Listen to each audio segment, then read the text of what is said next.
Hi guys, it's Dylan from Bijou Diamond Jewellery in London with another watch discussion video, and today we're going to look at the subject of steel watches versus bimetal watches. I'm going to structure this video into 4 different parts. So the 2 different styles that we're looking at is more specifically from Rolex, but it kind of applies to the rest of the brands in the industry as well. But Rolex is the brand that made that bimetal style, pretty famous. If you watched my video last week of the Submariner, this one that we're looking at here, you'll see that I discuss about the history of Rolex, which is the Rolex's bimetal combination of steel and yellow gold in their watches. So go check that video out because it'll tell you more about the history of how they brought that into the collections. But basically Rolex is the combination on a bracelet and case of steel and a gold. Usually it's yellow gold, but there's also some watches in the collection that are steel and rose gold. Okay, so diving into the price, I'll compare the different retail prices of the 2 watches that we're looking at, which is the steel Submariner with the date, so black dial obviously, and then our 116613LB that we're looking at here, which is the blue bimetal Submariner. Okay, so the steel Submariner with the black dial and date is £6,250 retail, and then the bimetal Submariner, the 116613LB has a retail price of £9,900. So there's about a 50% premium for the bimetal version over the steel version, but there's a big difference in terms of aftermarket value on these 2 watches as well. So if we look at the steel Submariner, the aftermarket value is around £8,500 for an unworn one, so brand new. I mean, it can go up to sort of £9,000, especially if you're looking at the Hulk, that's up to £10,000, but in the region of £8,500 to £6,000 really. And that is 36% over retail price. And now if we compare it to the bimetal version, which is going for around £10,000, but kind of between 9,900 or 9,800 to £10,000, and sometimes above that for a unworn one in the used market, which is pretty much retail price. In fact, at £10,000 it makes it 1% over retail price, but we'll just, for the sake of argument, just call it retail price. So the steel one here is selling at 36% over list price, whereas the bimetal version is pretty much selling for an unworn version at list price. So there's a big difference in terms of aftermarket value between steel and yellow gold. We'll look at another watch just for an extra comparison, and that is the Daytona. So if we're looking at the retail price on a steel Daytona, that is £9,100. And if we look at the price for a bimetal Daytona, which is steel and yellow gold, that is £12,400. Around about 30% premium for a bimetal in the Daytona versus our 50% we saw in the Submariner. And the aftermarket value is where we really see the difference, especially on the Daytona versus the Submariner. The aftermarket value of a new steel Daytona is £17,500, which is 92% over retail price.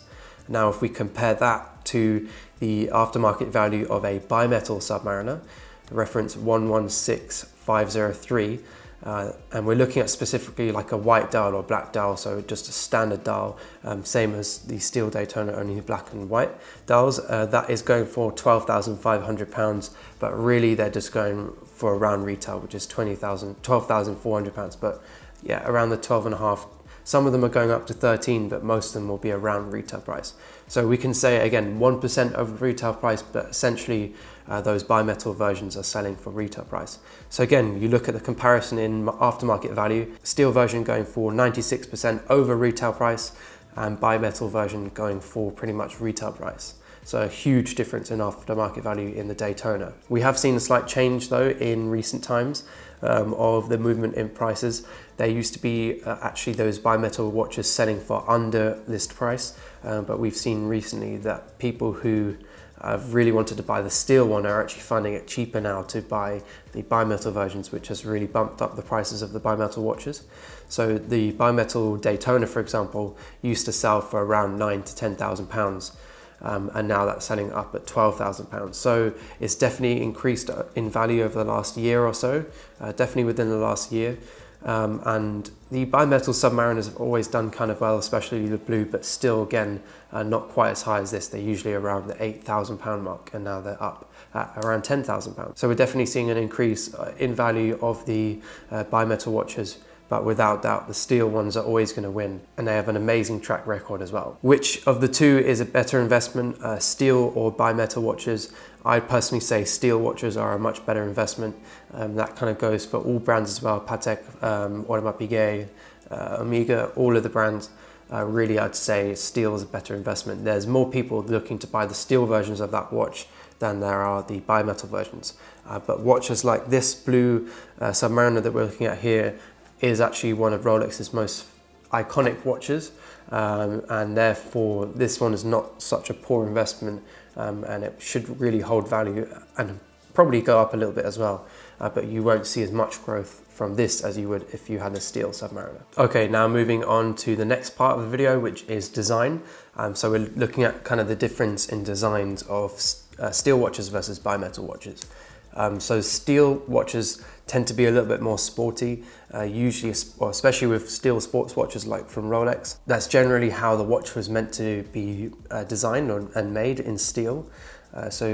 And it also actually applies to a lot of Pateks as well. If you think about that 5980 Nautilus, that was designed in steel originally, obviously being the Nautilus back in the 70s. Same for Audemars Piguet in their bimetal watches for the Royal Oak. Those were all designed in steel originally.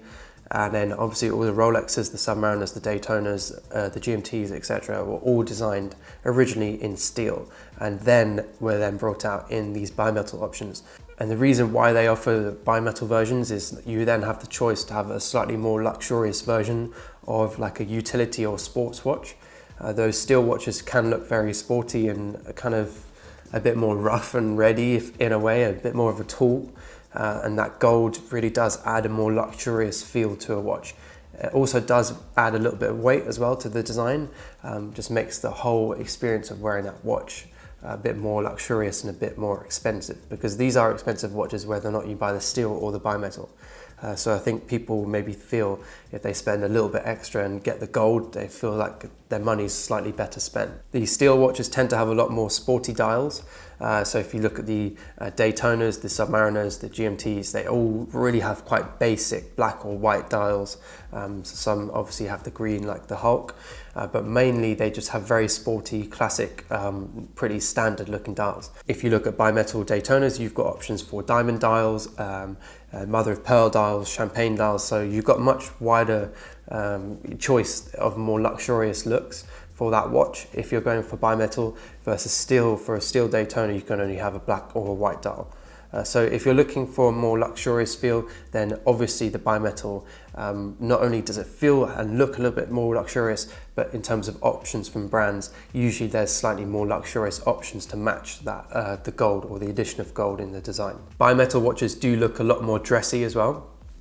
They will always feature polished center links from Rolex. That automatically makes the watch look a lot more dressy and shiny. So if you compare this watch here, the bimetal blue dial Submariner versus the steel Submariner, which obviously has a brushed bracelet, and the one you're looking at is the no-date version. So in that way, the bimetal is more expensive looking, much more luxurious feel, and much more luxurious look to it. Very much more expensive looking, but the steel is much more of a utility watch, very much more under the radar, stealth wealth, and yeah, which brings me on to my next point, which is feel. Obviously the bimetal watches feel a little bit heavier, being especially on the newer ones, which are solid links. The feel of the watch is very solid. You definitely feel like there's a difference in quality between the two, even though there's not necessarily, but the gold creates that feeling of higher quality, more luxurious. It feels like a much more high-end watch when you add the gold. Not that the steel watches are bad, but if you've ever felt a steel Daytona versus a bimetal Daytona, for example, the difference is pretty obvious. The steel Daytona does feel incredibly light and kind of tinny in a way. Or a 5711 or a 5980 steel, that's a good example as well. They do feel very light and kind of a little bit flimsy, whereas the bimetal versions always just really have that kind of chunk and feel to them that you can't get from just a steel only watch. Now onto the fourth point, which is wear and tear. The wear and tear is obviously going to be different on these two metal types for watches. Steel is much harder than gold, which means it's a lot more scratch resistant. It's harder to scratch steel than it is gold. And for that reason, the watch should last longer in terms of looking newer for longer. It also means that the metal won't be dented or affected or scratched in the same way that gold would.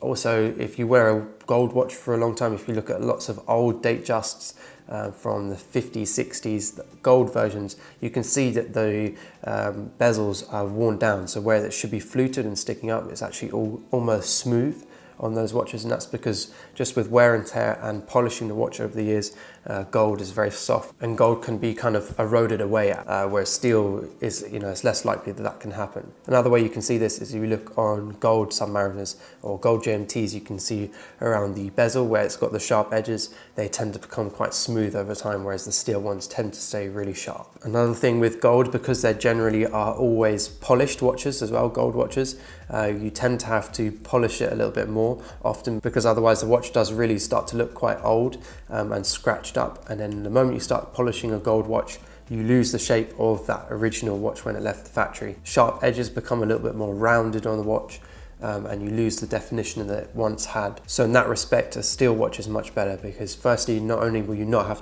to polish it as often as you would gold, secondly, it would also usually most of the time come in brush finish anyway, but thirdly, steel doesn't wear away as much as gold does when you put it underneath the polishing wheel. And then finally, which would I prefer?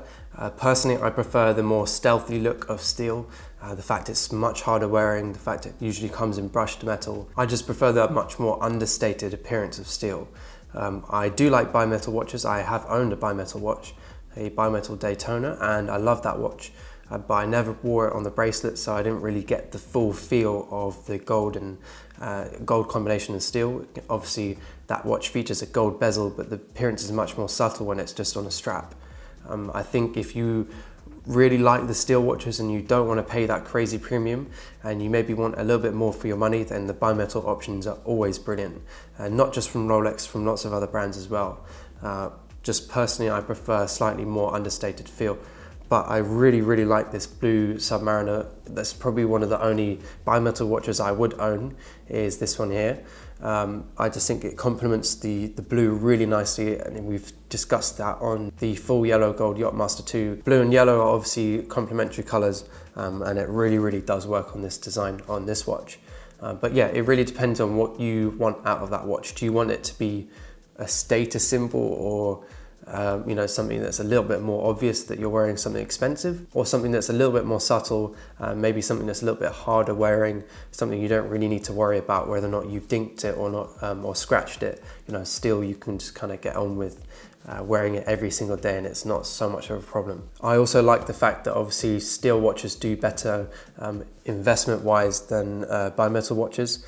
They do tend to go up a little bit more, and they do tend to actually have a bit more of a premium over their retail price versus bimetal watches. But I do think that we will see that these bimetal watches coming up and catching up to the steel ones, because there's just too much of a gap now, especially on the steel Daytona, to be selling for around £17,500 for a steel Daytona, and then bimetal, which means you're getting 18 karat gold and steel, you're paying less at £12,500.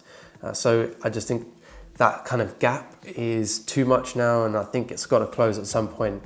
I don't think it will close fully, because steel should always hold a premium, because people always, especially over many years on the Daytona, have always seen that steel Daytona as the ultimate Daytona to own. I think we may see a little increase in the bimetal prices, but I don't think they'll ever reach the steel level. Thanks guys for watching. Let us know in the comments what you prefer, steel or bimetal. What would you own, a bimetal Submariner or a steel Submariner, or any watch that's steel or bimetal? We'd be interested to see what you guys think about bimetal and steel watches. Maybe you prefer to skip straight to gold, or just have a full gold watch and a steel watch. There are many advantages to the bimetal watches. They give you kind of the best of both worlds. And as always, our contact details are in the description. If you're interested in this bimetal Submariner or any other watch in the Swiss watch industry, Rolex collection, Audemars Piguet, Patek, etc., we'd be more than happy to order that watch in for you as part of the service we offer here at Bijou Diamond Jewellery.